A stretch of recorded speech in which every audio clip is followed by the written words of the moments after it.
Mapalad ang bumabasa ng salita ng pula. Mapalad ang nakikinig at tumutupad. Mapalad ang nahahapis at sila ay aaliwin. Mapalad ang nagugutom at sila ay bubusugin. Ang magtiis hanggang sa wakas, sila lamang ang maliligtas. Mga kapatid, at tanghali na ba? Hapon. isa po. At mga kapatid, muli po kayo ay nakasubaybay dito po sa programang Ayon sa Kasulatan, Gabay sa Katotohanan. At hangad po ng palatuntunan ito, saan man kayong dako naroon, ay patuloy na mamayani sa inyo ang biyaya ng ating Panginoong Diyos kasama ng kanyang pagpapatawad. Bago po tayo magsimula at dumako sa batian, tayo po muna ay pansamantalang manalangin mga kapatid. Let us pray. Dakila po naming Ama, sa pagkakataon po ito ng pagpapailanlang ng inyong banal na aral, hangad po namin pangasiwaan niyo po ang buong programa at patuloy na hipuin ang aming mga labi, gayon din ang mga puso na makatatanggap ng pabalitang ito. Patnubay niyo po ang amin pong kailangan sa pamamagitan po ng aming Panginoong Hesus. Amen. Okay, so bago po tayo dumako sa ating pong pag-aaral ay babati muna ako, Sister Sha. Batiin ko muna ang atin pong mga kaibigan na patuloy na sumaysubaybay sa atin pong palatuntunan. Ang kapatid na Vincent Arosales, membro po yan ng Ang Dating Daan na patuloy na sumusubaybay sa atin. Ito po ay classmate ng atin pong kaibigan si Mary Jane Safra Ramos. Okay, shoutout po sa iyo kapatid na Vincent Rosales, sampu ng iyong pamilya. Gayon din sa kabuuhan ng Advent Biblical Ministry sa pangunguna ni Rocky Tulog, kay Pastor Jomel Samonte Arsenal, at ganun din kay Zob Nos Militer Gasbel, Patrick Gonzales, at kay kapatid na Rod Ogmar family. Saan man po kayo naroon ngayon, kapatid na Rod, ay hangad po namin ang patuloy na pangangalaga ng ating pong Panginoong Jesucristo. Kay Dr. De Leon, yan dyan po sa Baliwag, Bulacan. Magandang hapon po sa inyo at sa lahat po ng member ng Bulacan SDA Church. Ganun din, binabati rin natin ang kapatid na Alejandro Padecio, kay Ernie Azul Romeo at kay Jojoy Anahaw, Sister Sha. Ayan, so magandang hapon po sa inyong lahat. So, pag po kayo magsasawang makita ko yung araw na to. Ayan, so sinasamaan ko lamang po ang mga gwapong mga kalalakihan na nagbibigay sa atin ng mga aral na kung saan magabay at pagsagot sa mga katanungan na nakasulat din naman sa Biblia. So, siguro po mamaya na kami babati pa nakakaulay sa pumbati, no? Hindi pa makasama mo dati. Ayan, nasa na po ba kayo mga kapatid? Ayan, sina Brother Rayman Kada, ayan, sayang po si Kuya Benny na natin nakasama na. So, sunod po, God will give us time na makasama rin sa tagang maganda rin naman ang mga baliktaktakan natin at mga pagsasama na pag-uusap na kung saan nagbibigyan din naman tayo ng mga karunungan. So, Kuya Benny, pagaling ka, I heard kasi Kuya Benny po ay nagkaroon din ng karamdaman. So, pagaling ka at kailangan mo po ako invite. Next time, samahan po natin sa segment. Matuloy naman na yung ating pong segment. Ganun din naman kay brother sa may karamdaman, Aldrin. Ayan. So, kayo po ay magpagaling at nawa po at panalangin natin na ang biyaya ng Panginoon ibigay sa inyo at muli kang makapagsalita at makasama sa gawain dito sa ating iglesia. So, ngayon po ay patuloy na kaming dadako dahil ako po talaga ang hindi pa ako guest. Actually, ako po ay isang tagapagtanong. So, mga kapatid, ito po yung mga aral at katotohanan. So ito po ay hindi personal na ating mga sinasabi para umatake ng tao. Ito po ay isang pangkalahatang pag-aaral din naman na kung saan tayong po lahat ay magkaroon ng open mind na kung saan pagtanggap sa tama at tayo po nagpapahayag gabay sa katotohanan. Di ba ito, Brother Camacho, no? Ayan, so tunay nga ba, ano nga bang katotohanan? So last time po ay napag-aralan po natin mula po kay Kuya Benny Philomen na kung saan tayo po ay nag-aaral tungkol sa tatlong anghel, sa pabalita ng three angels messages. So alam niyo po ba na kung saan alam natin na Brother Camacho ngayon, talagang Brother Camacho, no? Naiya ako, Brother Fernando, yan. Formal na formal. Ang hirap po nga po na ba yan? Ang hirap naman na mag-formal dito. Ibig sabihin po kasi siya po ay aking brother-in-law, so hindi ko alam kung ano masabihin ko. Brother, ayan, Fernando. Yan. So, ngayon po sa hapon ito na kung saan way back po natin ay tutuloy po namin ni Brother Camacho ang pag-aaral sa pabalita ng tatlong anghel. Dahil una po inumpisahan natin noon kay Brother Benny, ano nga ba ang karakter, di ba, ng totoong iglesia at ang kanyang mga turo upang makita rin naman ang pagkakaiba sa kung saan sa three angels messages na kung saan ay pinag-aralan natin ang tatak, di po ba na Brother Camacho, ng tunay na iglesia. Ngayon po sa hapong ito ay mas mainit na talakayan. So kung kayo po ay may mga katanungan, kung kayo po ay may nais ding batiin, ay ilagay niyo po yan sa comment section at pag may tanong po kayo, si Brother Camacho po ang sasagot dito. So ngayon po sa hapong tayo po ay dadako ngayon sa ikalawang pabalita ng anghel. So noong nakaraan po talagang medyo mainit ang talakayan kung paano natin nakikita ang pandaraya rin naman ng kaaway na kung saan sa kanyang iglesia ay meron din namang tumatayo pa na bagong iglesia na kung saan dito rin makikita natin ano bang mga mensahe at pabalita ang dala nila. And it was told to us yung character ng true church at ganoon din naman ang pandaraya ng kaaway. So sa pagpapasok po ng ating usapin, na kung saan Brother Camacho, tanong ka na rin lang, tingin mo ba talaga tayo ngayon ay nasa huling panahon na? Ay opo. Ang kagandahan po ng ating pag-aaral ngayon ay upang maunawaan natin kung nasaang panahon na po tayo. Tandaan ho natin ang ating pinag-aaralan ngayon na mensahe ng ikalawang anghel ay nasa aklat po ng Apokalipsis. Kung saan, diyan din po tinawag ng ating Panginoon Kristo ang paglitaw ng kanyang tunay na iglesia. Nung nakaraan ay napag-aralan dito po sa sharing ito na ang iglesia ay sumigaw ng malakas na tinig. At natapos nila yung paksa ng yung sigaw ng unang anghel. At yan matatagpuan natin sa aklat ng Apokalipsis. Ngayon, ang paksa ay nasa ikalawang sigaw ng anghel na taglay-taglay ng iglesia pong nalabi. Tandaan po natin mga kapatid na ang pag-aaral ng aklat ng Apokalipsis, ito ay isang napakagandang aralin sapagkat ang aklat ng Apokalipsis ang siyang naghahayag sa atin tungkol dito sa final deception ni Satanas. Lahat po ng deception ni Satanas o pandaraya ay makikita natin sa aklat ng Apokalipsis. At ito po ay nangyayari na sa ating panahon. Mabutit, basahin muna natin, Sister Shia, sa aklat ng Apokalipsis, Kapitulo 14, talata 8, ang mensahe ng ikalawang anghel. 14 verse 8. So ako po magbabasa nito, Brother Camacho, ako po tagabasa ngayon. At ang iba, ang pangalawang anghel ay sumunod na nagsasabi, naguho ang dakilang Babilonia, na siyang nagpainom sa lahat na bansa ng alak ng kagalitan ng kanyang pakikiapid. Pansinin po ninyo, ito po ay pabalita ng ikalawang anghel, na ito ay pagpapatuloy ng pabalita ng unang anghel. Kailan po nagsimula ang pabalitang yan ng unang anghel? Sabi doon sa talatang 7, nang dumating na ang panahon ng paghatol. Alin pong paghatol ang dumating po na yan?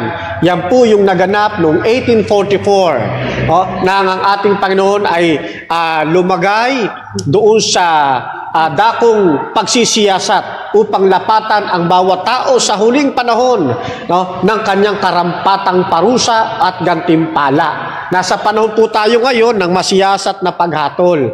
At sa panahon din niyan sumisigaw ang ikalawang sinugong anghel na ang wika doon sa ating binasa No? Naguho ang dakilang Babylonia. Bakit po naguho?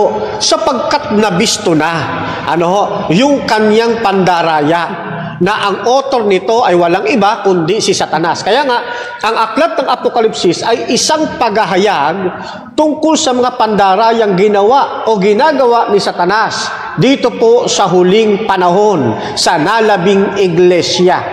At kung ito ay paghahayag o pagsisiwalat, pagbubulgar ng mga pandaraya ni Satanas, no, sa nalabing iglesia, ang Apokalipsis din ang siyang tumatayo bilang pananggalang, mensaheng proteksyon para sa huling panahon.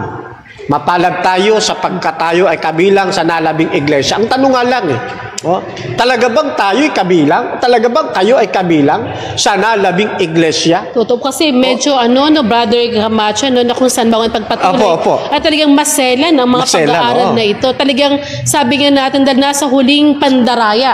Diba? So sa lahat ng pandaraya, alam natin na kung saan, bakit kayo gumuho ang Babylonia. At anong pandaraya naman ito ngayon, na kung saan sa ating kapanahunan at talaga namang tunay na mukhang totoo, pero pandaraya. Correct. It is a deception talaga na makita natin na sabi nga na kung saan ang ating pag-aaral ngayon ay isang pagbubukas at pagninilay-nilay sa mga pandaraya ng kaaway. So mga kapatid, panahon po natin upang buksan sa tulong ng banal na Espiritu, maunawaan natin ano nga bang karakter ng Babylonian gumuho, Brother Camacho. Pero kasi sabi mo gumuho, ayan, sabi mo, sasagutin niyo po anong karakter nito, at kung gumuho siya, bakit ngayon ay may kapangyarihan pa rin naman siya? Ayun, napakagandang katanungan, mga kapatid, Ganito ho yan, mga kapatid.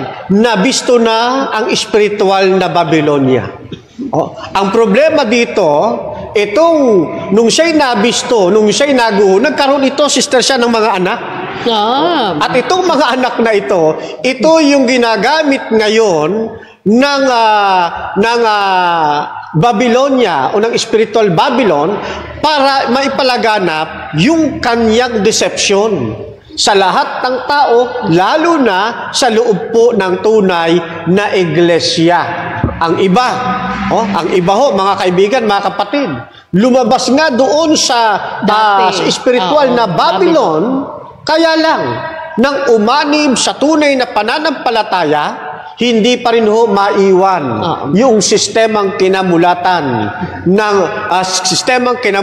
niya doon sa Babylon. Dala-dala pa rin hanggang siya ay maging kaanib ng tunay na iglesyang nalabi, sister siya. So, ito po ay may danger, mga kapatid, ng hatapon natin na kung saan, kung ito hindi maiwan yung Babylon, the spiritual Babylon, na nasa loob na ng katotohanan, ngunit dala-dala pa nito sa atin mismong mga aral o sa ating mismong iglesia. Pero kasi Brother Camacho, balikan ko dun sa 18 sa panghuli kasi nakalagay po sa English, because she made all nations drink of the wine of the wrath of her fornication. So pag sabi natin fornication, meron siyang pakikiapid. So ito po ba, brother, sabi niyo po kanina na kung saan namatay na, nawala na yung lumang Babylonia. And we are now in the spiritual Babylon, the modern Babylon, the spiritual Babylon. Pero ang sabi po rito, ito ay nakikiapid sa lahat ng mga bansa. So pag sabi po bang mga bansa, Brother Camacho, ito po ba ay tumutukoy din sa mga reliyon? Opo, kabilang po. At gusto ko lang pansinin muna saglit, Sister Shan, yung term na nagamit po ninyo na hindi nyo sinasadyang namatay ang Babylon. Spiritual Babylon. Actually, hindi siya namatay. Nagkaroon lang siya ng sugat na ikamamatay. At itong spiritual Babylon na ito ay patuloy siya sa kanyang pagkakalat ng rabies, ng lason.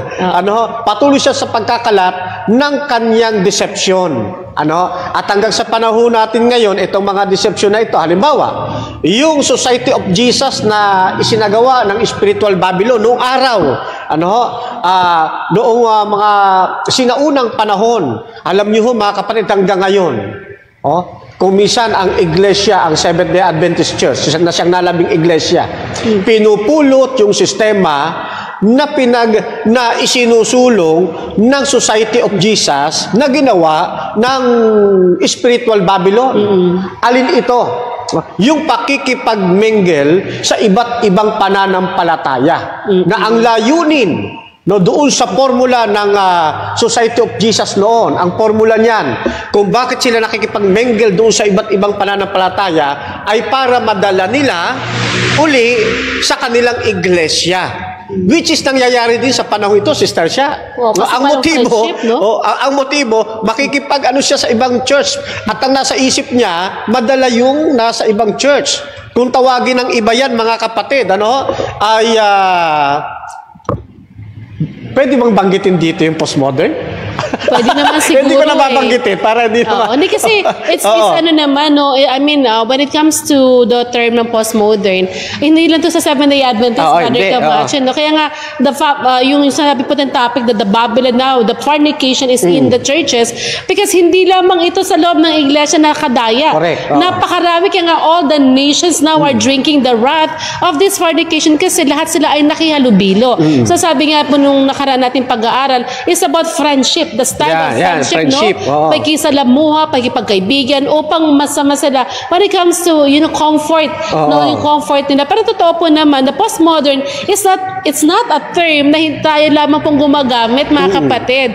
Baka kasi naisip din kasi nila pag sabing postmodern, yan naman, inaatake mo na naman to, no? Malawak yan, malawak. Po, mga kapatid, kung gusto niyo pong maunawaan ang postmodernism, magbasa po kayo na hindi lamang po ito binabanggit sa Adventist. Ito po binabanggit all over the world, na kung saan even the other Christian denominations are now into it. Ang malungkot lang kasi parang, Brother Fern, na naging parang it is like what we call term, na parang kailangang i-band sa atin, which is true, na kung saan naman ang postmodernism ay hindi naman nagmula sa ating mga terms, sa mga Adventist po, hindi po siguro po yung manakinig dyan na nasa iba't ibang pananampalataya, I'm sure na alam nyo rin po ang term na ito, at hindi lamang po ito para sa loob lamang ng Adventist Church, but then, syempre, they're also telling na sila ang tunay na reliyon, no? But then, in the sense of, nandito po tayo sa danger. Yung danger po talaga ng pakikihalubilo, sabi nga ni Brother Fernand, na they would go to different churches, kahit nga po sa mga kaibigan natin, mga Muslim ngayon, no? Sa Islam. Imagine nyo po na napasok na rin nila, na-penetrate na nila, ang gantong uri ng mga aral. Kahit po sabi nga nila na the church of the Protestantism, wala na po napoprotest ngayon, di ba? Totoo po ba ito? No? Na kung saan, may napoprotest pa ba ngayon, Brother Camacho? O dahil we are now in the postmodernism, wala na protesta. Kaya ito nga yung sinasabi natin, no? Huwag kayong masyadong maging allergic pag narinig nyo sa itang postmodern. Kasi ito po ay napakalawak na sistema. Baka sabihin na naman ng ilan sa atin, ay tinitira nyo na naman kami. Hindi ho, mga kapatid. Kundi, na i-connect lang natin. Kasi parehong-pareho, ang pinag-usapan kasi natin, harlot woman Parehong-pareho kasi, yung spiritual Babylon, yung Society of Jesus, sa sistema na ginagawa ngayon ng iba. Na pakikipag-friendship sa sanlibutan. Kaibigan. At sa panahon ng Society of Jesus, may gumawa ang Harlot Church ng sariling panambahan. Sariling panambahan para doon sila magsama-sama. Which is nangyayari din sa panahon natin ngayon. Pero Brother Fernand, kasi binabanggit mo yung Harlot Church, baka nila maunawaan. Ano nga bang character na isang Harlot Church? Di ba? Bakit nga ba siya Harlot? Sabi nga may fornication, pagkiapid. Pero ano pa ba yung mga ibang characteristics ng isang Harlot na iglesia? Pag sinabi pong Harlot Church, Harlot, kung sino-sinong lalaki ang di ba? Sinasamahan. Ang Harlot Church, kung ano-anong doktrina ang pinagdadampot. Dumampot sila ng doktrina mula sa pagan. Halimbawa, yung paniniwala nila sa anak at ina na magkakalong. Yan po ay galing sa doktrina ng mga Egypt. Kay Isis at saka kay Osiris. At yan din ang doktrina ng mga taga-Roma kay Venus at Adonis. Yung magkakalong na anak na ngayon ay nakikita ninyo sa mga pistola simbahan. Ito naman ay mother and child. Yung mother and child. So, pag sinabing harlot, kumuha sila ng mga aral mula sa pagan doctrines. Halimbawa, yung dugtong-dugtong na butil, sister siya. Oo, Tapos sa dulo niyan, merong... Cross. Oo, merong palawit. Ano ho?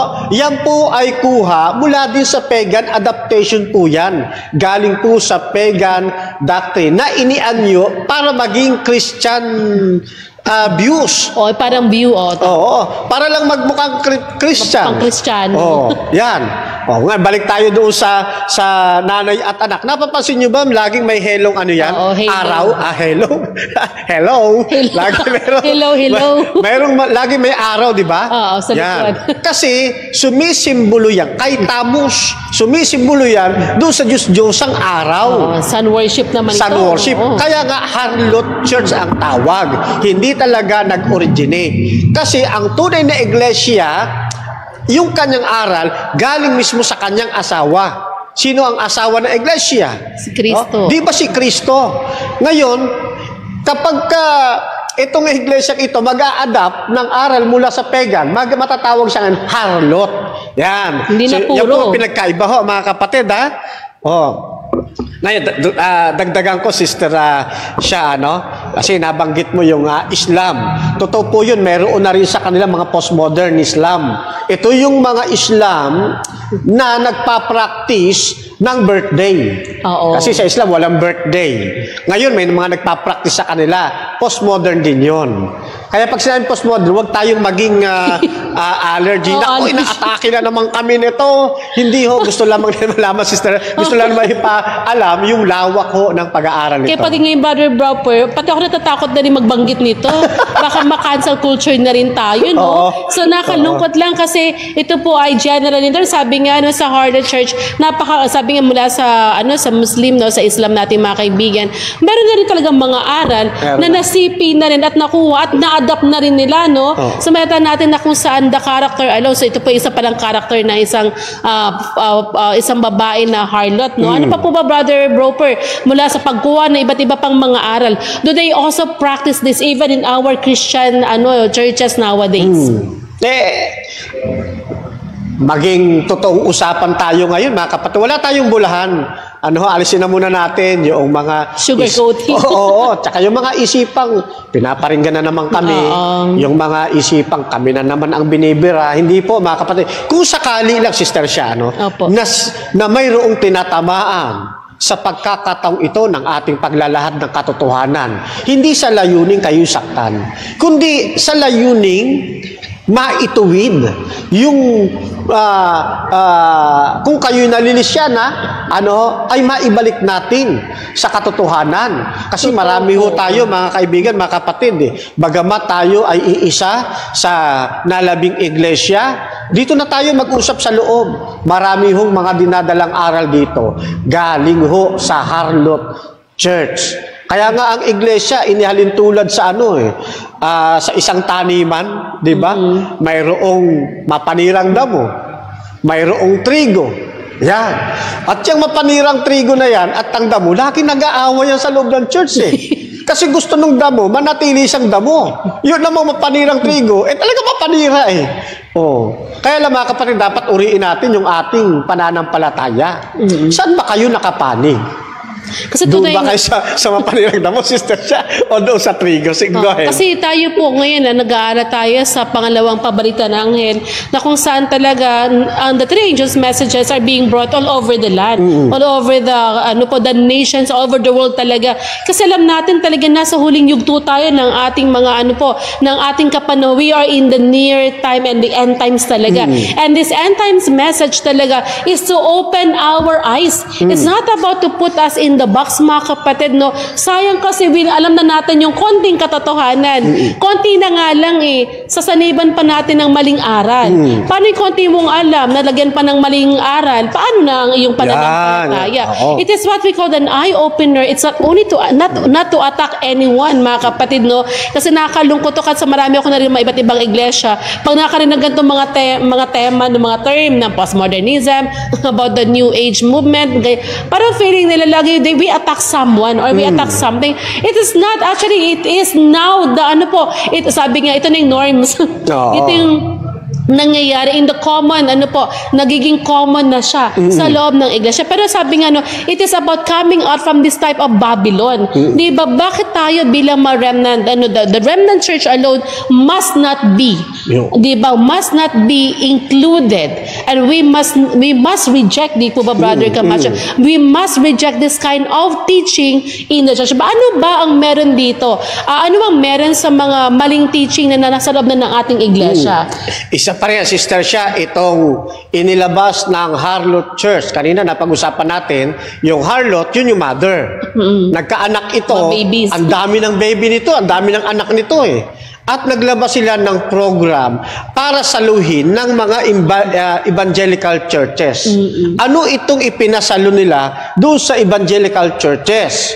Ito po yung doktrina na wala ka nang gagawin. Hindi mo na kinakailangang sumunod sa kautusan, hindi mo na kinakailangang magsabat, kasi lahat yan ginawa na ni Kristo. Ayan. Wala ka nang gagawin sa church, sapagkat lahat ginawa na ni Kristo. Alam nyo, mga kapatid, minsan may mga kaanib tayo ng pananampalatayang ito. Yan din ang daladalang aral.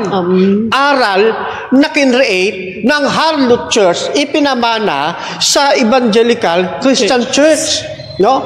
Na ngayon, dinadala sa loob ng nalabing iglesia. Napakinggan nyo na ba yan?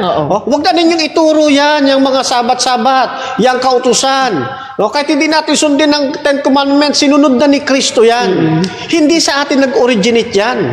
Pag yan ang tatanggapin nating aral, Harlot ang tawag sa'yo kasi hindi natin aral yan eh. Ang aral ni Kristo, if you love me, keep my commandments. Period. Tapos sasabihin natin, di na dapat sundin ng Ten Commandments kasi ginawa na ni Kristo. Mag-isip kayo ngayon, mga kaibigan at mga kapatid. Kung ito doktrina ninyo, nakabilang kayo sa nalabing iglesia, iwanan ninyo maling doktrina. Muli kayong bumalik sa basic doctrines natin. Kasi dito tayo pinalalakad ng Panginoon eh. No? Ito yung ipinagkatiwala sa ating pundasyon na dapat nating lakaran, Sister Sha. Ayan.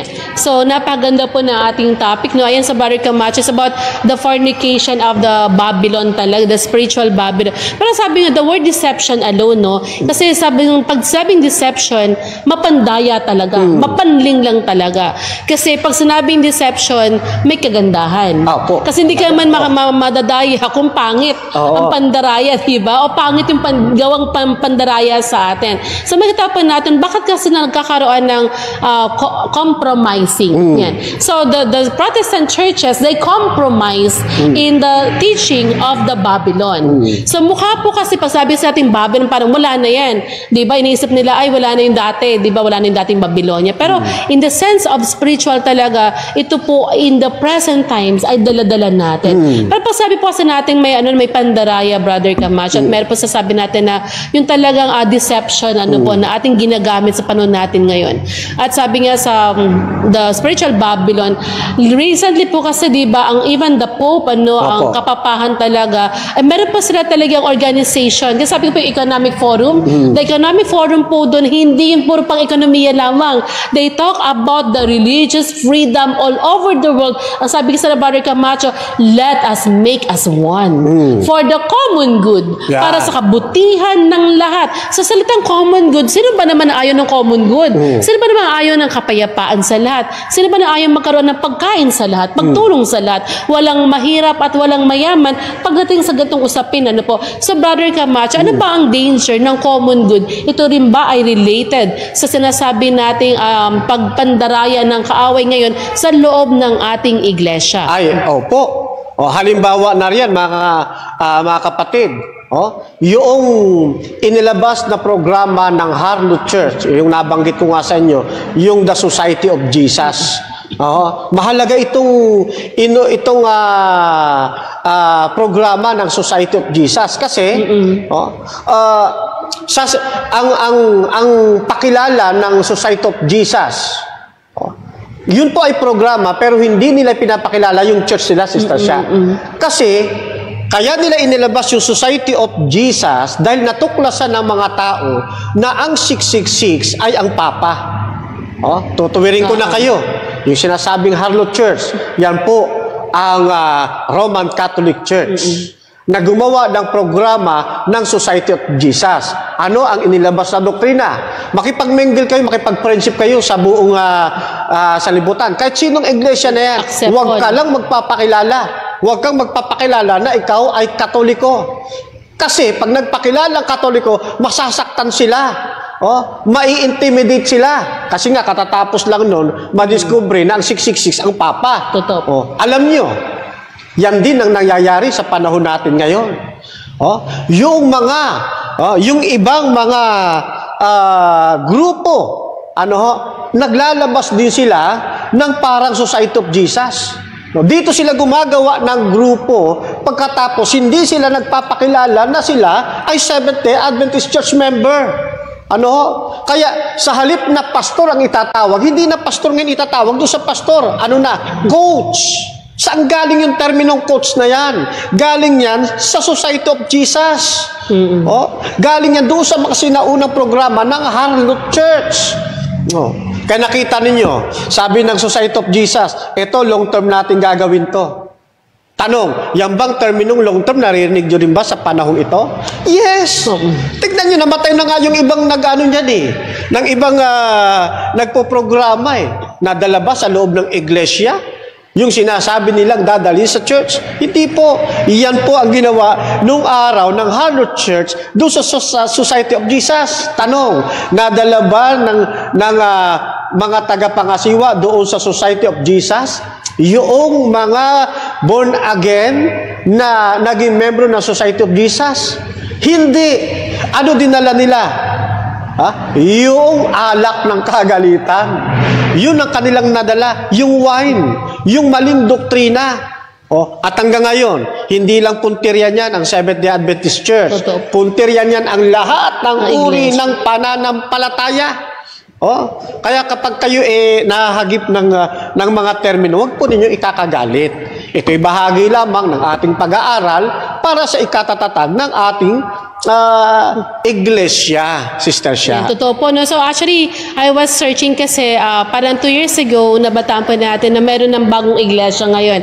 And this church, Brother Broper, no, the Society of Jesus, and that's true na hindi po nila binibig yung term nila, pero they are creating a program. Sabi nga po ito, Pope Francis is preparing a radical reform of the church power structure.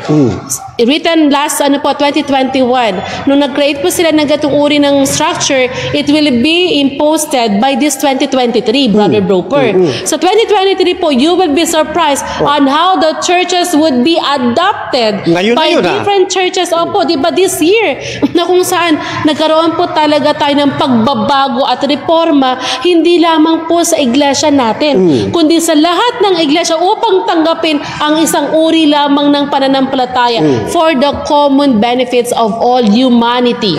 Diba na kung saan wala pong kautusan, lahat tanggapin natin, lahat ibigin natin, dahil ang Diyos ay pag-ibig at wala siyang pinipili. Tama naman, Brother Broper, no? Pero when they use this term, may kakaiba sa pagdating kasi wala nang distinction o wala nang dapat na pagkakaiba. Kaya sasabi po nila, because they said like, if we have distinction, we are judgmental. So iniisip nila, we remove this judgment, we remove this kind of terms in all the churches, so everybody must go to church. At ito po ay nakalungkot kasi tunay nga pong mangyari. By 2030, this new church, yung pangalan po ng church ay ilalabas na sa 2030. 7 years from now, this kind of spiritual Babylon will control us. So ito po ba, Brother Broper, no, when it comes to fornication, kasi tawag po rito parang meron siyang mental conditioning or mind conditioning. Do you think the churches now are being conditioned? Kasi tunay nga po na sabi mo po kanina, the wheat and the tares, na talaga naman sa loob ng iglesia, mga kapatid, ay mag-aaway-away naman ang mga kapatiran na ayaw sumunod sa katotohanan. Kasi bakit po, no, in the shaking times, huling panahon talaga, why are we talking about the three angels' messages? Kasi po, we are in the most crucial crucial time. Tama Tayo po talaga ay nasa crucial time na tayo po tinatawagan ng Panginoon na tayo po maging ma-open ang ating maisipan, maging vigilant. Ano tayo, na kung saan pag may mali ng aral, dapat we are vigilant enough to distinguish. Pero kasi nga, Brother Bro, for the deception is so good. Parang it's so good to be true. Diba? So, ang tanong ko po ngayon, Brother Broper, no? So, when it comes to this Babylon, the spiritual Babylon, and in this last days, bakit kasi mahahati ang mga iglesia? And that's true talaga. Merong sa labas na papasok talaga sa loob ng iglesia, at meron namang talaga tayong nasa loob, hindi natin alam kung sino, wag nawa naman tayo, na lalabas talaga dahil ayaw natin sa turo ng Biblia. Ang mahirap nga, Sister Sha, baka sa panahon na natin, ang panahon ng pagliliglig. Totoo po. At kayo ay kasama sa mahulog sa mga maliliglig. Ay wag naman po sana. Kundi bagkos ay maging maingat tayo na hindi tayo mapasama sa mga ipa. Na pagdating ng araw ay susunugin. Kaya nga tayo nagsusumikap Sabi noong Isaiah 58, talatang 1, kapatid na John Lloyd, ganito ang wika sa atin. Humiyaw ka ng malakas, huwag kang magpigil, ilakas mo ang iyong tinig na parang pakakak, at iyong ipahayag sa aking bayan ang kanilang pagsalangsang, at ang sangbahayan ni Jacob ang kanilang mga kasamaan. Itong sistema ring ito ang gustong mangyari ng ating Panginoong Kristo sa panahon natin ngayon. Alam natin katotohanan, bakit ka magtitimpi? Nakikita natin may mali na ginagawa. Ipagpapawalang bahala ba natin? Hindi ho Tayo ay itinalaga sa gawaing ito. Sabi ng ating Panginoon, ilagay nyo ang ilaw sa talagang sisidlan. Pagliwanagin ninyo ang inyong ilaw. Huwag ninyo ilagay sa ilalim ng takalan. Dapat yung ating aral, ibandila natin. Ipakilala natin. Pag may mali, sabihan nating mali. Kaya lang mga kapatid, eto masaklap, Sister Sha. Masakit kasi mali. Kung minsan, yung nagsasabi ng tama, minamali. Sila yung mali sa paningin ng iba. Kung sino yung sumisigaw, ang tingin ng iba, mga naninira lamang ang mga ito. Hindi po. Gamitin nating pamantayan ang ating pong doktrina. Kapag nalihis, ituwid natin. Kaya maging maingat tayo hindi tayo basta-basta dapat naniniwala sa mga sabi-sabi lang. Kasi ang separation kasi ng ipa at saka ng trigo, nahati lamang yan sa philosophy at saka doon sa theology. Pag pinagsama mo ang philosophy at theology, pwede kang makagawa ng replacement theology. Alin ito? Masarap pakinggan. Parang napakaganda. Magaganda sila manalita. Pero ibalik mo sa basic ng ating doktrina, lumilisya na sila. Tingnan ho ninyo, magbibigay ulit ako sa inyo ng halimbawa na pinaunlad ng Society of Jesus. Na in-extend nila doon sa mga evangelical department. Alin ito? Ito yung paraan. Kasi ang Roman Catholic, solemnian sila mga kapatid. Totoo po. At dahil nagagalit sa kanila yung ibang pananampalataya, kasi natuklasan sila yung Papa ang 666. Naglabas naman sila another version ng kanilang pagiging solemni. Alin ito? Yung may pagkarakista dating. Ito may pagkapalapalakpak, sumasayaw-sayaw habang kumakanta, lively kumbaga. Lively. Pagkatapos, yung prayer ay more on emotional ang dating. Yung boses nila ay pagagarbuhin nila o pabubulaklakin na parang sila ay umiiyak, na parang sila ay marugdob na nakikipag-usap sa isang bagay, pero sistema lang yon. Way lang yon. Tanong, yan bang programa na yan ng Harlot Church, nangyayari din ba sa panahon natin ngayon? Oo naman, brother. Alam mo ba, minsan natutuwa ako manood niya kasi ginagaya ko talaga siya. Oo. Para sabi ko, naku, pag ako speaker dito, marami naman mapapabinyagan, bro. Oo. Sabi ko, makapatid, panahon na po tayo magsisi. Ang hati pong, diba? Oo. Kaya naman natin yan. Correct. Sumiyaw-sayaw tayo, sumigaw-sigaw pa tayo dyan. Pero ito po yung mga pamaraan ka sa evangelical churches. Nakakatuwa nga po, no? Sabi na, no one is protesting about the truth anymore because they are now being connived. Na-connive na talaga, nakasapi na sila sa aral ng Babylonia. Yan. Nakala nila totoo, pero mali naman talaga. Ano po, sabi nga po na nung makasama natin na nasa iba, masarap manood pero nakapagod. Kasi parang naghihiyawan sila, lalo yung mga evangelical churches na the mega churches alone. Imagine mo kung gaano karaming congregation nandito ngayon. Di ba, kahit yung mga sikat na artista, lahat, nandun sila sa mega churches. Ang nakakalungkot lang, anong aral nga ba meron sila? Ang tanong kasi, ang mega churches is the friendliest churches all over the world. Sila yung pinaka-friendly, Brother Ferdinand. Kaya ito ginagawa na rin sa loob mismo ng ating mga na ating iglesia to get more brethren. So mali ba ito? Para marami tayong mapabinyagan. Malibang tayo ay makisama, konti lang. Para maiba lang yung way ng pag-worship. Para sabi, boring naman dyan sa Adventist. Noon pa man, ito na yung pamamaraan namin. Hanggang mamatay na si Lolo, ito pa rin. Paano kung lagyan naman natin ng konting twist naman? Anong mali naman sa paglalagay ng bagong twist o namang bagong aral para makakuha tayo ng mga kapatid sa labas? Yung friendship ba? Na parang we accommodate them because we don't judge them. Ang problema, Sister Sia, sa twist, ikaw ang na-twist eh. Ako ba? Yung nagsasabing twist natin sila, I mean, hindi ikaw, Sister Sia. Yung nagsasabi na, yung mga, ito naman, di ba, alam niyo yung twist? Salip na sila ang mag-inject ng doctrine. Sila yung na-inject ng doctrines. Di ba? Sila na nagsasabing dadalhin natin yung ating doktrina sa kanila paunti-unti. Tingnan nyo, baliktad nangyayari. Sila yung unti-unting nadadala ng doktrina ng sinasamahan nila. Ano katunayan? Nagmamarka maging sa panalangin at pag-worship. Markado yan eh. Bakit nagkakaroon ng marka? Kasi pumapailalim ka sa spellbound ng kaaway. Maganda yung term mo, brother, spellbound. Ayan. Ano yan eh? Enticing pandaraya. Akala mo maganda. Maganda naman talaga pakinggan eh. Ako nga galing din ako dyan eh. Kasi church ko nga dati yan eh.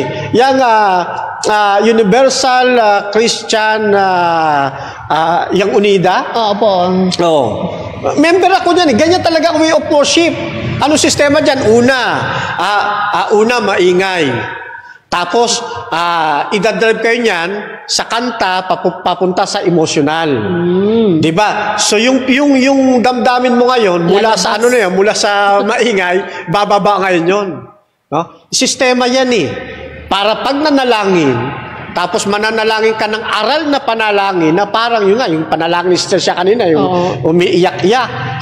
Pag nanalangin ngayon, tutulong ngayon ang luha mo, lalo na kung problemado kang tao. Diba? Sasabihin mo ngayon, ito na tama, ito na yung tunay na church. Pero ang tanong, yung sistema ba ng Biblia yun?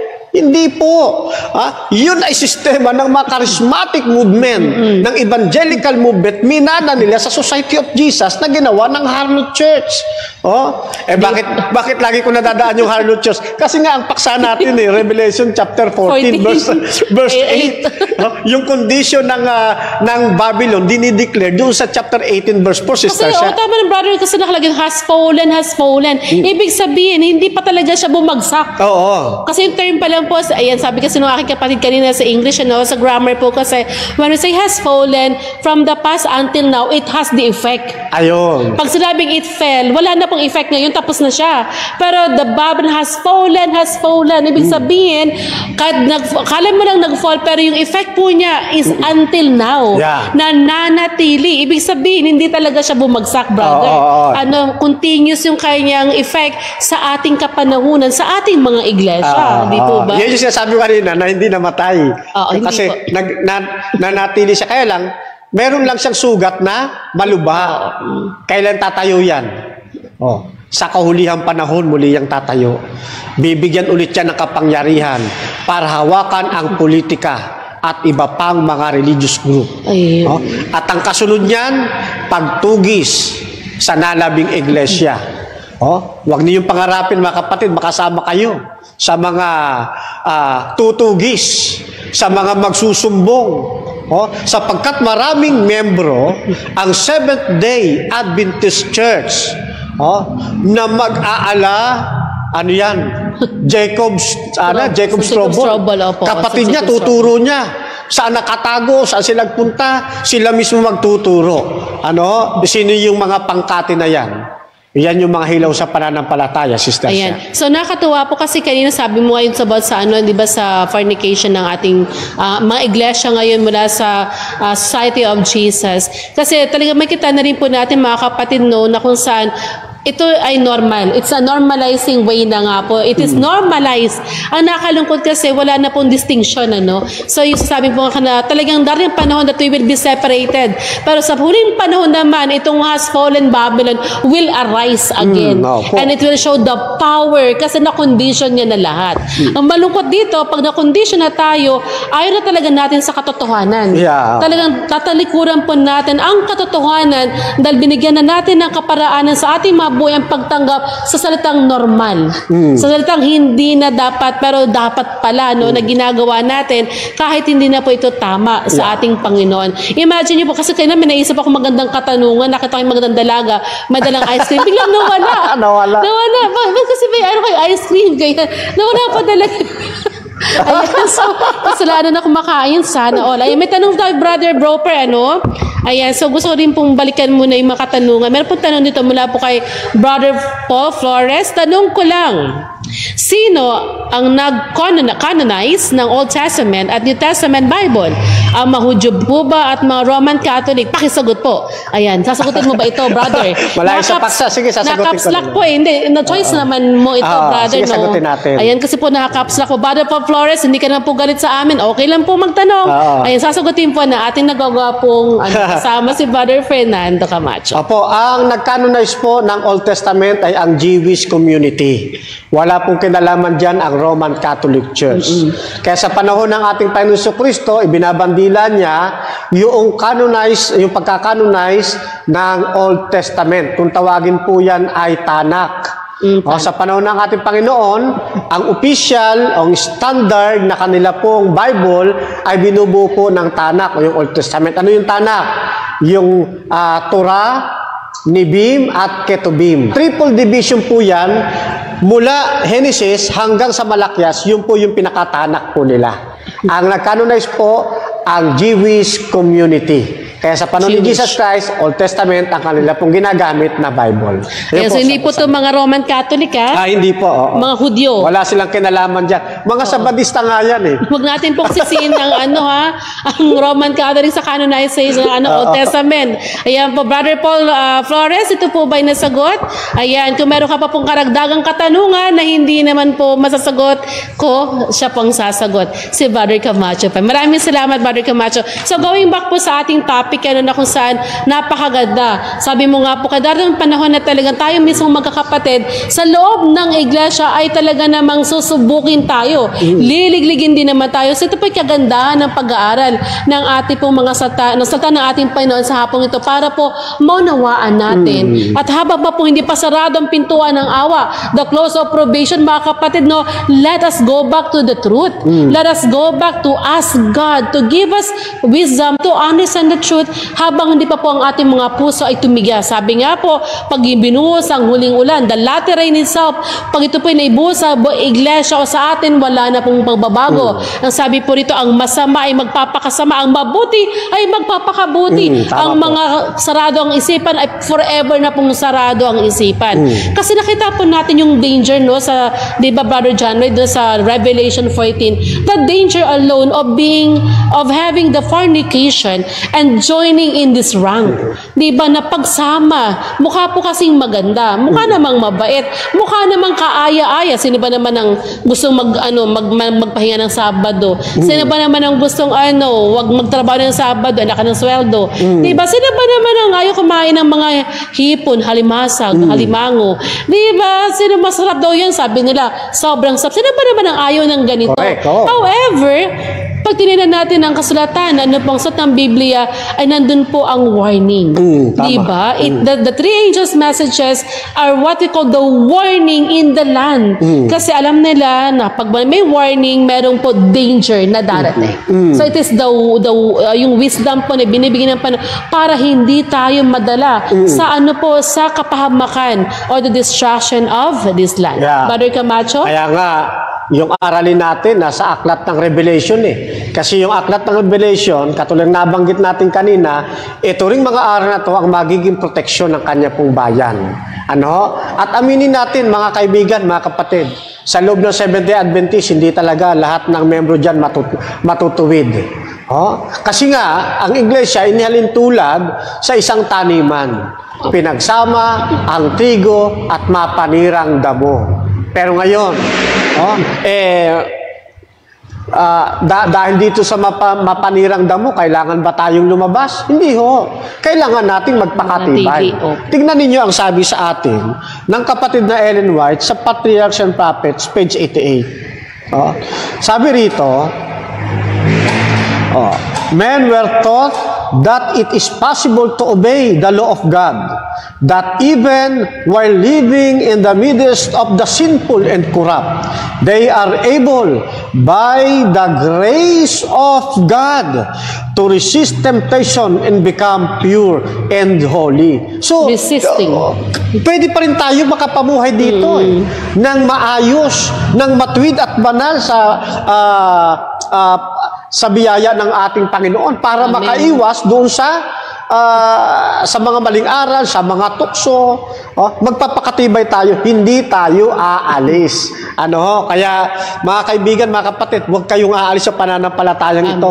Tayo ang totoo. Ang kailangan lang po natin, manindigan sa totoo, Sister Sha. Ayan, so napakaganda po, kahit yung maleson natin, nananawagan sa atin at we have to, a call to stand talaga, na dapat tayo may alam ng katotohanan, na binigay sa atin ang propesiya, ang pagkaunawa dito, ay panindigan natin, ay ipamalita rin naman natin, kung saan ay kagaya po ng gawain ng tatlong anghel na ito na nagbigay ng hindi po sa atin lamang, Brother Broper, baka sinisip natin, baka tulad sa Adventist Church, it is given to the whole nations and earth na ang sino mang makakarinig nito, ay inaanyahang manumbalik at makita rin naman ang katotohanan. So nakakatuwa nga po, Brother Broper, sa sulat po ng Last Day Events din naman, sabi naman na kung saan talaga sa huling panahon ay marami namang papasok talaga. So yung maliit nating mga tinig ngayon sa hapong ito ay maunawaan din po nila ang kahalagahan ng katotohanan sa panahon na itinakda ng panahon para sa kanila. So yung Brother Broper, gusto mo bang sumagot ng tanong? Sige po, pagka madali lang, sagutin natin. Sigurado ka? Pagka mahirap, pass. Ayan, hindi ko alam kung kilala mo, pero shout out po, Ayan. So, si Brother Jess Sanchez. Kilala mo ba ito si Brother Jess Sanchez? Sige po, tanong ito? Ang tanong, ayan. Nakakapslak din po muli, ayan. Ang debate po ba ay biblical o unbiblical? So, ito rin po ay malayo sa aming topic, pero sige po, sa ating pong Brother Fernando po kasi, Brother, bago ka po sumagot, ayan, ako po naman ay, ito po ay sa lang, debate po ba? So, minsan natanong ko yung sarili ko, why do we have to do debates? Diba? Bakit ba na pag-debate? Di ba pwedeng love-love lang? Di ba pwedeng ganito lang? Pero as time goes by po, I also watch, na kailangan din pala natin. Diba? Pero ang tanong ba? Sabi mo kanina, sumigaw tayo ng may katotohanan. Sa binasa natin kanina, diba? Humiyaw tayo sa katotohanan na dala-dala natin ay pagmalita natin. Ang debate po ba ayan ay biblical o unbiblical? At kung biblical o unbiblical, bakit ano po bang kahalagaan ng debate? Lalo pong online, kasi natutuwa po ako sa mga online debates. Ayan. Aling debate ho ba? Tanong. Ano bang debate ito? Baka political debate po ba ito? Ito po economic debate? Ito po ba ay mga church debate? O ito po ba ay debate sa iba't ibang kapananampalataya? Ayan. So siguro po, Brother Broper, ikaw na yan. Pasadahan ko dito. Kasi maraming mga tao minamasama ang debate. Pero sa school, ay pinag-aaralan ng debate. O Di kasi ba? freedom to the freedom of speech, the freedom of debate. Alam niyo po, ito pa bago mo sagutin kasi sige. mukhang malalim ang sagot mo. Akin mababaw lang. Bilang sa school po kasi sa mga professor namin, we want to see really the truth. Tapos sa debate, meron po kaming pointing system. Kasi pag nagde-debate ka, dapat talaga, kung pro ka or con ka, dapat may pakita mo yung stand mo. It's not Educational about- debate yan. Yes, opo. It's not only about how you will present the topic, however, how will you defend the topic. Sabay kita mo talaga later on, maraming mga ideas, pero at the last talaga, may kita nila may form ng debate na dapat pala ay napag-aaralan kasi minsan may mga tao talagang gusto ang debate. Opo. Ano po? Yan, no? Kaya nga iba-iba debate, no? Mayroong educational, katulad sabi ni Sister siya, kailangan mo ipasa yun. Oo. Hindi naman masama yun. Oo, part nga ng education yun eh. Meron ding political debate, nabanggit ni Sister siya. O, di ba, tumayo sila Sila Duterte, sila no? Duterte, tsaka sila ano. So, nakikita BBM. natin, ano yung pinagkaiba nila? Ano yung pinaglalaban nila? Religious debate. Then, sa religious debate, may dalawang klase rin, mga kapatid. Kung yung sinaunang debate ng religious, masasabi ko nga sa inyo, medyo may pagkukulang dito kasi kung minsan, meron ako napanood Iglesia ni Cristo, tsaka yung isa, ibang pananampalataya. Dito yung naganap sa Luneta. Pagkatapos nila magdebate, nagsuntukan Meron nga pong kasanang ng baril, they have guns talaga. Na-witness ko rin yun after ng debate, naglabas ng mga baril. Parang teka lang. Yun masama yun. Mali yun. Pero yung debate na very educational, katulad doon, nangyayari ngayon sa ating panahon, sa mga online debate, mahigpit ang rules, ang gagawin mo lang, i-present mo yung pananampalataya mo, cross-examine, then pagkatapos ng dialogue, magkakaibigan naman kayo. So, hindi ito masama. Ang ating Panginoon Kristo nga, lagi nakikipag-dialogue Opo. Di ba? Sa mga scribes and Pharisees, lagi siyang nakikipagtalo. Yung mga alagad, lagi nakikipagtalo sila. Bakit? Kasi yung katotohanan ipinaglalaban nila. Ang usapin dito, pangkaligtasan. Amen. Pag-agaw, doon sa apoy ng impyerno. Doon sa aklat ng Isaiah, Brother John Lloyd. Isaiah chapter 1, verse 18. Tama ba yung aking naalala na yon? Isaiah 1:18. 1 verse 8. 1 verse 8. Teka ha? 18 pala, 18. Sorry. Malapit naman Nakulang na 8, di ba? Kulang na. Okay lang. Ayan. Magsiparito kayo ngayon. Ang nagsasabi ang ating Panginoon. At tayo'y magkatwiranan. Binuhin mo, makikipagkatwiranan ka sa Panginoon? Oo, imagine. Baka yung iniisip mong tama, baka tama nga. Sabi ng Panginoon, no? Magsiparito Tama. kayo ngayon. Tayo'y magkatwiranan, sabi ng Panginoon. Bagamat ang inyong makasalanan, maging tila mapula, magiging mapuputi na parang niebe. Bagaman maging mapulang gaya ng matingkad na pula, ay magiging parang balahibo ng tupa. Ayun, no? Ilagay lang natin sa tama ang ating pakikipag-dialogue, Sister Shia. Ayan, so ibig sabihin ang debate na ginagawa natin sa iba't ibang kapananampalataya kasi they challenge naman diba? Siguro po kasi ang nakita ko rin po na sa debate po kasi ang sa tanong po pala ni Brother Sanchez about sa iba't ibang kareliyon na ano po. Which is true naman kasi totoo po na may iba't ibang tao rin naman ang nakinabang sa debate. May iba't iba po ang malakas ang loob. Pag malakas po ang loob mo ninyo makinig sa debate, as long na hindi po natin sila sinisaraan, hindi binubuli online kasi may nagde-debate talaga sa ibang reliyon na talagang may murahan talaga to. Brother, talagang masakit yung mga terms. Di ba talaga? Pero sa atin po, we do a friendly debate. Ano po, mukha lang matigas, masakit kasi yung katotohanan na ilalagay natin. May pero so far naman po kay Brother Fernan sa pagdidebate, nakatako po maraming tao naman talagang nakikinig na kung saan this is the time that they weigh things. Hindi po yung parang sermon sermon type. Kasi minsan yung mga sermon type na pwede kasing baguhin ang ideas. However, sa debate talaga, may kita mo kung gaano mo kakilala ang topic. Kagaya po ng Sabat, no? Natuwa po ako sa Sabat kasi pag mangangaral ka lang ng ganyan dito na ang Sabat po ay para sa ganito. Pero pag dila mo sa debate, kasi may iba siyang stand Tsaka may iba siyang stand. So imagine mo kung isang reliyon doon, nanonood tungkol doon sa debate mo. Tapos kaya ikaw, Brother Camacho, alam ko, nakapakinig ka rin ng mga debate, di ba? Yes, Bago po kasi siya nadala sa faith natin, he was really also watching debate. Nung kay na Brother Kamenong pa nga ito dati, imagine niyo po, di ba, Brother Jess, kung kilala niyo po si Kamenong, no, na napakagaling na debater ng ano po, ng Adventist, talagang very humble. He was a very humble man, na kung saan, bata pa ako, naririnig ko na siya, pero pag napakinggan mo siya, kaya mahal po siya ng ibang relihiyon. Tama po. Kahit pag after ng debate nila, they are still friends. Kasi po pag nag-debate po kayo, wala pong samaan ng loob. It is what we call ethics. Na kapag nag-debate po kayo, walang personalan nito, Brother. Ang problema po kasi ng iba, parang more on emotion. Nasasaktan sila pag medyo natatalo na yung kumalihan. Alam mo yung mainit, no? Nakakalungkot po. Kasi yung mag-debate, cool lang sila. Then after po ng debate, nung nakapalipokat po sa mga kaibigan natin mga Muslim o Islam, nagkakamayan po sila after. Correct. O di ba, friends po sila, mga kapatid. Ang problema po kasi, hindi natin nawi-witness yung totoong debate na magkakasama po sila. Subukan niyo po manood ng totoong face-to-face na debate sa pag si Brother Camacho. Mag-invite ka nga one time sa face-to-face. After po, they were friends. Yes, Magkakaibigan po sila, pero ang maganda lang po doon, they weigh things and they have to defend what their beliefs. At marami po rito, sa awa ng Panginoon, sa kanyang biyaya, marami pong nadadala kasi nagwe-weigh talaga po sila na may mga tao po kasing very intellectual. Hindi kasi lahat ng tao, pag hindi ka intellectual, hindi mo man namunawa ng debate Pero mga intellectual people po, they wanted to see the side.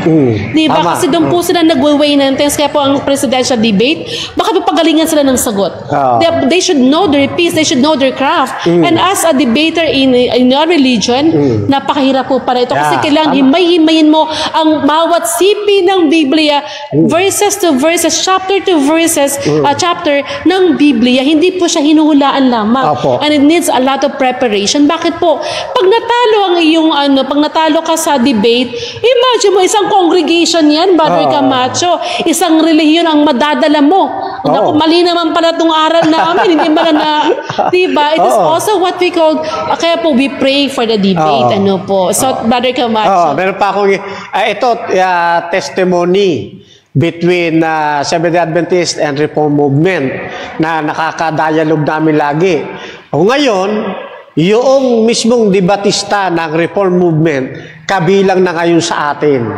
At siya ngayon ay kabilang sa ABM Ministry, yung Advent Biblical Ministry, isa ring debater. Pero dati, reform sila, lagi natin nakasugupa. Ngayon, dahil nakikita nila yung katwiran natin, dahil dyan sa debate, bumabalik sila. Amen. And one time, meron tumawag sa akin, Sister Sha.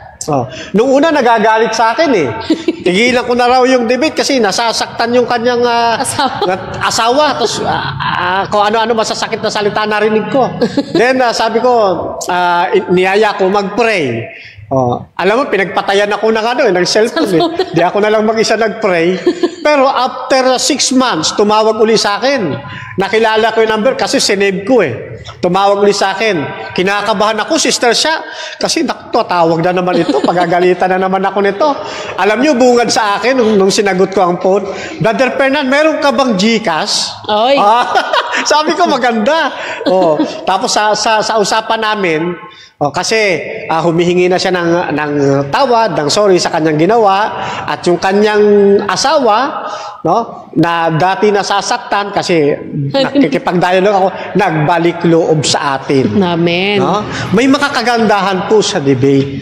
Isama lang sa panalangin. Sister Sha. Lalo po yung siguro yung nasa online, kasi totoo po mga kapatid, debate means so crucial.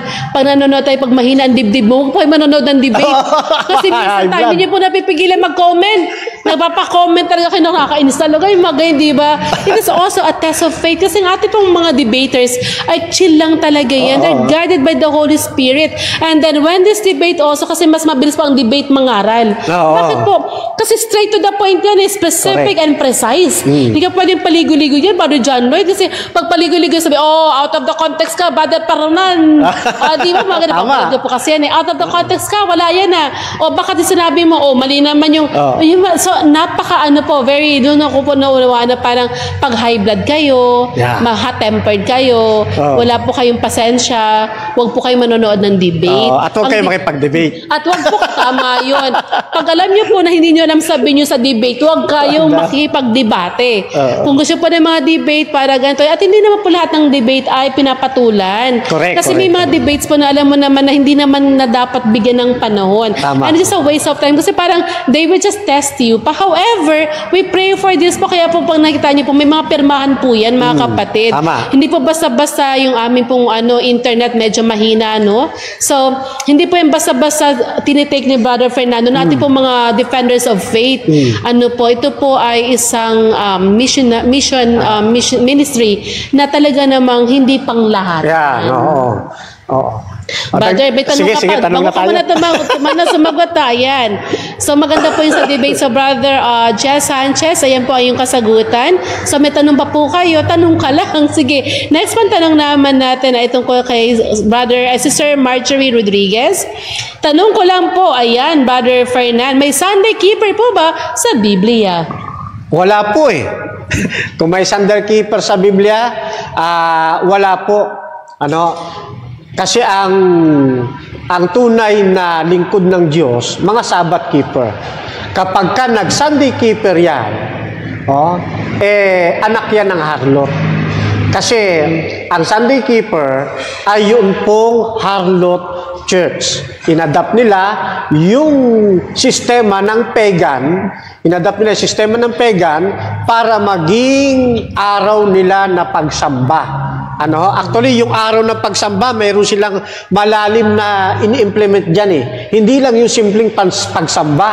Kasi tayo, malalim ang ating pagsamba Buong pagkatao natin, isipan natin, at pananalita, araw-araw, minuto, yan ay ipinagsasamba natin sa Diyos, Roma 12:1 hanggang 2. Pero itong kanila na day of worship, iba ito. Katumbas ito ng pangingili ng araw ng Sabat. Na ang gumawa po niyan, ang harlot church. Kaya kung Sunday keeper po, ang isang tao, kung hindi siya kaalib ng harlot church, anak siya ng harlot church. Yan po ang magiging sistema niya. So, ibig sabihin ito, Brother Broper, na kung sa binasa natin kanina sa Revelation 14 verse 8, na kung saan ito po ba ang pangingin ng araw na linggo, ay isa ring, sabi niyo po, anak, galing talaga sa harlot church.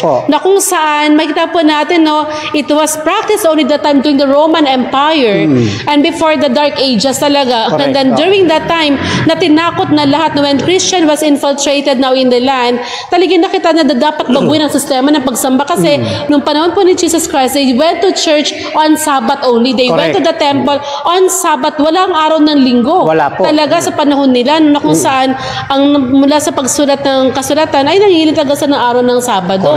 However, when the Roman Catholic Church started their power, to regain their power, to show the power, mula po sa kay na Constantine, sa mga Haring Nero, mga diba?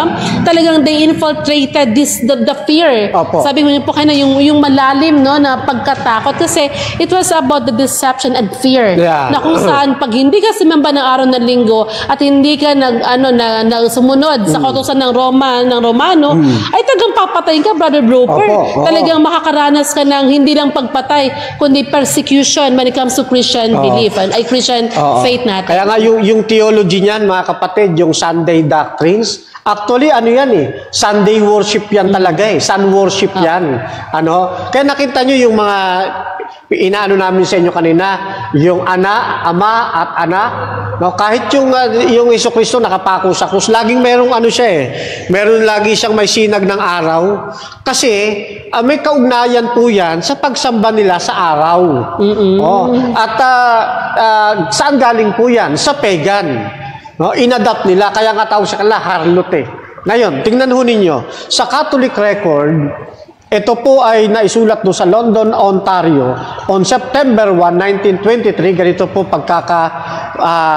sabi sa atin. Linggo ang siyang tanda ng aming kapangyarihan. Ang iglesia ay mas mataas kaysa sa Biblia at ang paglilipat ng panginginian ng Sabat ay siyang katunayan. So napansin nyo, no? Ang linggo raw ang tanda ng aming kapangyarihan. Sino yung nag-aamin?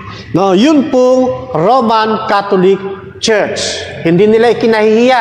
Talagang sinasabi po nila, tanda yan ng kanilang kapangyarihan. Tuloy. Dito sa Catholic Press, August 25, 1900s. Sunday is a Catholic institution. Hindi sinabing Sunday as God institution, kundi is a Catholic institution. So maliwanag mga kapatid na ito po ay base lamang sa batas pantao, hindi po sa batas ng ating pong Panginoong Diyos. Ang tunay na sa Diyos, ang kaanib ng tunay na iglesia, nangingilim po ng araw ng Sabat. Amen. Ayan. So, napaganda po ng sagot, no? So, wala pong Sunday keeper sa Bible.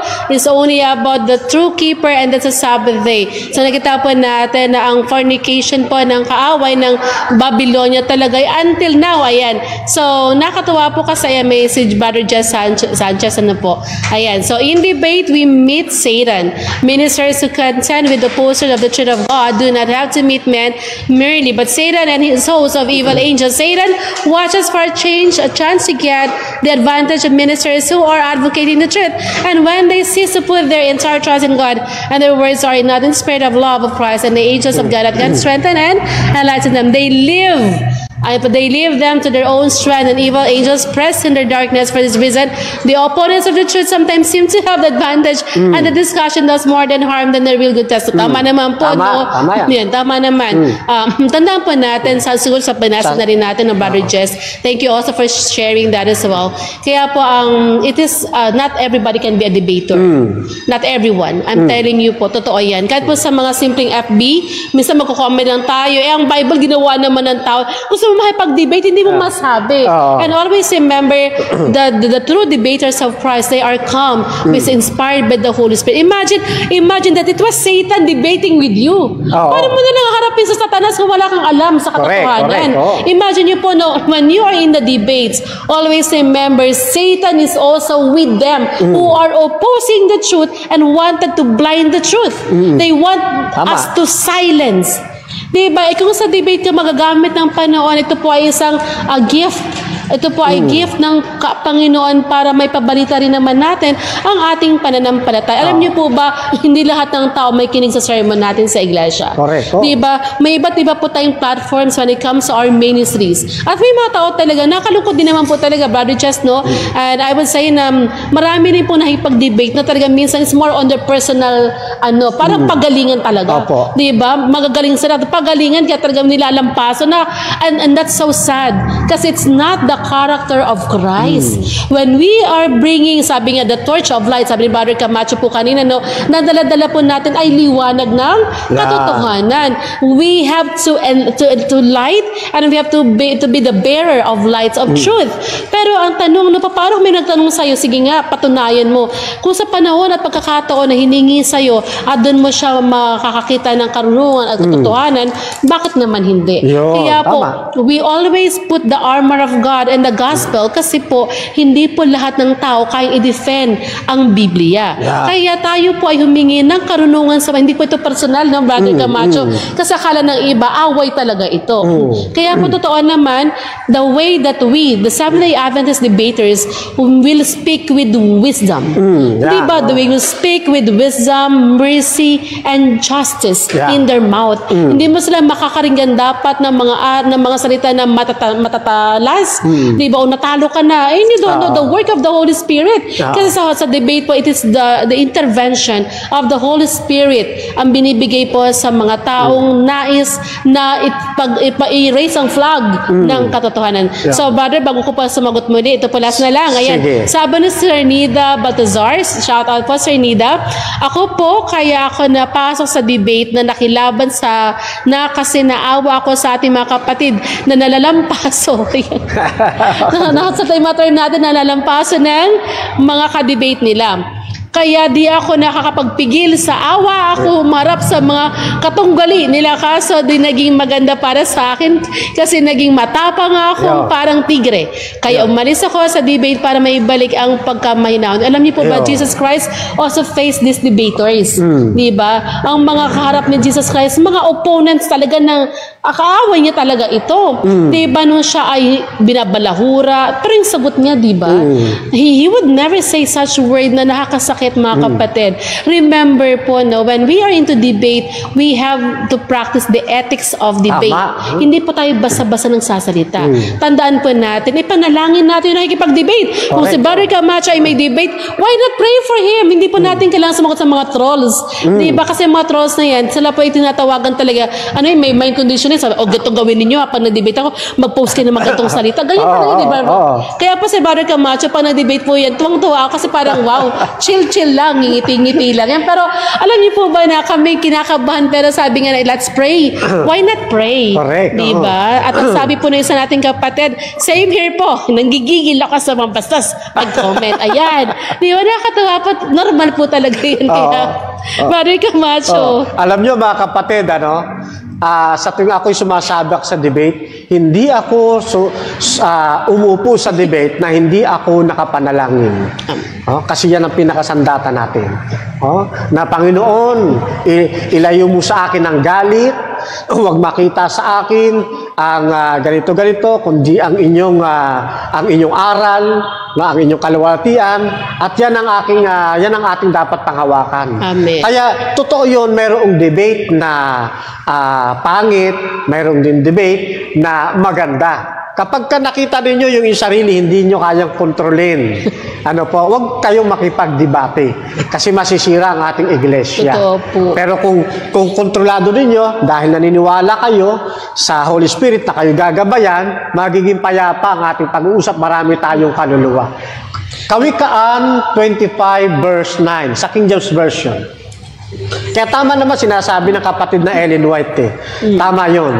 Kapag ka makakasama ang debate, wag na. Sa devil yun Pero kung makakabuti sa pagwiwin ng kaluluwa. 25 verse 9 ng Proverbs, King James Version. Ayan debate thy cause with thy neighbor himself. Tagalogin mo nga yan, kapatid. Ano sabi dyan? Yung debate thy ipaglaban mo. Kita mo na? May tamang parang kasi ng pakikipaglaban ng katotohanan. Sabi yan ng kawikaan ipaglaban mo ang iyong usap sa iyong kapwa at huwag mong ihayag ang lihim ng iba. Kaya may debate na mabuti, may debate na masama. Kung sa tingin ninyo, yan ay ikapagpapalapit na mga kaluluwa kay Kristo, why not? Katulad ng ating Panginoon at ng mga alagad sisters siya. Ayan, maraming salamat. Totoo po yun. Kaya ako, pag nagdi-debate si Brother Broper, pinapanood ko pagpatapos na siya. Kasi, feeling ko, hindi naman dahil naawa ako, hindi po, but because we have, our own emotion that sometimes you cannot bear. Therefore, kung hindi nyo po kaya mga debates, relax lang po kayo kasi nagdi-debate, why chill-chill lang din naman sila. Ayan. So, ang tanong po, Brother ABC, MGZ. Hello po, Brother Camacho. Camacho po, walang letter T po pala to. Hello po, Brother Camacho Jr. Good afternoon po. Good afternoon, Brother Abe's. Ayan, total meron pa po tayong part 3 dahil sa 3 angels messages naman, yung pangatlong pabalita ng Anghel. So, tunay nga po na ang lahat ng bagay na ito ay naranasan at nararanasan natin sa ating kapanahunan. Talagang no one can picture, Brother Broper, kung ano mangyayari sa huling panahon. Ang nakakalungkot po, mga kapatid, we are in the nearing time na talagang we are in the end times na hindi po natin sabihin na malayo pa. We don't know because the close of probation, the latter rain is being poured in the midst of us. Kaya po itong mga paalala mula sa sulat sa CP ng Biblia, mula sa Spirit of Prophecy, mga kapatid, ay binibigay sa atin upang magkaroon tayo ng karunungan, upang mabuksan ang ating mga isipan. At ang sabi nga, kung tayong mga pamumuhay natin ay malayo pa sa Panginoon, panahon na tayo manumbalik. Huwag po natin antayin ang magsara ang pintuan ng awa. Huwag tayo magantay pa ng World War III, World War IV, whatever wars. Tayo po ay nasa yung war ng kaaway ngayon ay napakahirap ng Spiritual battle. spiritual battle talaga. It is the greatest challenge for us, mga kapatid. Ang nakalungkot, no, even the elect will be deceived in this time. Di po ba? Even they will be deceived. Paano ba po tayong hindi pa ganun ka-elect? Paano hindi pa tayo ganun ka-lapit sa Panginoon? Tayo po talaga ay madideceive. We are telling this reminder, like the three angels' messages, for us to be awakened, di po ba, Brother Kamash? For us to get away from the fornication of the Babylon, para hindi po tayo makaranas ng wrath ng ating Panginoon, na kung saan ay bibigay talaga sa kanyang mga suwail na anak na tumalikod sa pananampalataya. Panghuling talata, Sister Shia, sa aklat ng Apokalipsis, Kapitulo 18, talatang 4, 18 verse 4 ng Apokalipsis. Ang wika sa atin, ganito. 18 verse 4. At narinig ko ang tinig mula sa langit na nagsasabi, magsilabas kayo sa kanya, bayan ko, upang huwag kayong mangaramay sa kanyang makasalanan at huwag kayong magsitanggap ng kanyang mga salot. Tulad ng sinabi ng kapatid na Asya, huwag na nating tangkilikin, huwag nating entertainin. Iwaksin natin sa ating gawain ang anumang uri ng maling sistema. Manatili tayo sa katotohanan hanggang sa dumating ang ating Panginoon, sisters. Amen. So ayan po, tayo po ay dumating na sa takdang oras. Pero bago po kami mag-closing prayer, anas po muna namin may tanong. Ha? Sa YouTube pa? Meron sa YouTube tanong? Ayan, so siguro po yung mga katanungan po next week, pero ito po ay babati po muna kami sa YouTube. Ayan, Brother Patrick Gonzalez, 2 p.m. po coffee na. Ayan, Sister Maria Delia Bernadera, magandang araw po. And respect all fear none but God. Nasaan po si Linsky at Ray? Ayan, ba't hindi na po kayo nga po, so tayo po ay hindi na po nagsama, no, kasi po busy pa sila. Ayan. May so, kanya-kanyang gawain kasi sila. May kanya-kanya po sila mga channels and time na rin, but then time will come, they will be with us as well. Respect of fear pa rin, but nakaka-miss yung sama ninyo. Sana mabalik. Oo naman. Father Patrick, ayan. Ang second coming po ba ni Cristo ay simula na din ng New Jerusalem. Ay, maganda to. Next Sunday po. Pwede. Ayan. Sige. So, Brother, sa Facebook po, sa Facebook naman, si Brother Broper naman ang babati rin naman sa lahat. Shout out Jess Sanchez, Albert Duyog, Mia Sibua, Jerry Corpus. Shout out din po kay Sister Ruthie Tobias, Frances Cleopas, Abs Migs. Kapatid na Abs Migs. At shout out Nida Baltazar, sino pa? Si Kirma Koryako, shout out din kay Dina Alarma Yison, Ichu Saklute, kapatid na Emmanuel Junior Santos, shout out Cheryl Mopera, Ninita Jonko Donoso, kapatid na Maria Ana Patalinhog, na Prades. Ayan, tsaka meron pa rin from Korea. Ayan, nyo ngayon sa iyo, brother. Ayan, so next week po ulit, maraming salamat po sa pagsama sa amin. Hindi man po namin mabanggit ang po lahat ng mga nanonood ngayon. Ay maraming salamat po sa pagkinig at pagantabay. Ganyan po sa aming pamana sa communication team. Maraming salamat po, Brother John Lloyd, Sir Lorraine, at ganyan po Sir Ayesa. So ngayon po sa hapong ito, ayan, so kami po ay muling magpapaalam, pero muling magbabalik sa tunang ating panahon. Tayo po ay nasa panahon na ng kauli-hulihang yugto ng ating ating pong pakilaban sa buong sa persa ng kaaway. So let us stand our faith, be on guard talaga, Brother Fernando. Be on guard, be vigilant, and then let us read the Word of God. Let us be guided by the truth para hindi po tayo madadaya. Brother Fernando, meron ka pa bang pahabol na pabalita? Opo, shout out na lang po sa kay Mami and Daddy de los Reyes. Ayan po, kami po nakita. Oo nga. I love you, Mama. Ayan, maraming para po sa pagtatapos, samahan niyo po kami sa isang panalangin. Mapagpala namin, Ama, sa langit sa hapon po ito, nagpapasalamat kami, Ama, sa inyo po mga katotohanan, mga pabalita at pagpapaalala sa amin, Ama, na kami po ay nasa uling kapanahunan. Naway pinapanalangin po namin, Ama, na ang lahat po na ikinig sa hapon ito ay magkaroon ng bukas na isipan upang tanggapin, Ama, ang banal na katotohanan. Tunay nga po, Ama, mapabalitang ito magbubukas sa aming mga isip upang kami ay mamuhay ng may kapayapaan, may pag-asa, at kami, Ama, ay manatiling tapat hanggang sa pagbabalik ng aming Jesus, na kung saan siya'y aming hinihintay, at makasama kaming lahat, Ama, at nawa, Ama, ang mga aming tinig na nakaabot sa kanilang mga puso, Ama, sa banal na Espiritu ang siyang kumilos nawang sa kanilang mga puso. Samahan kami, ganito po sa Brother Fernand, ang mga ministry ng iglesyang ito, ang ministry, Ama, ng bawat isa sa amin, mula, Ama, sa mga kasama ng AS, ganito po, Ama, sa mga tao, Ama, na patuloy na nagbibigay ng kabahagi, Ama, na mga salita ng Panginoon, upang ang mga taong hindi pa nakaalam, hindi pa namin kasama, ay makarinig, Ama, ng paborito sa mga panahon, Ama, na darating sa inyong takdang panahon, ay makasama namin sila, Ama, at makita, at ganoon din naman ang kaligayahan sa aming mga puso. Maraming salamat, Ama, sa patnubay, pagdinig na mga panalangin po amin nilindis po sa aming karapatan, sa pangalan ni Jesus. Amen. Amen. Amen. Mapalad ang bumabasa ng salita ng pula, mapalad ang nakikinig at tumutupad, mapalad ang nahahapis at sila ay aaliwin, mapalad ang nagugutom at sila ay bubusugin. Ang magtiis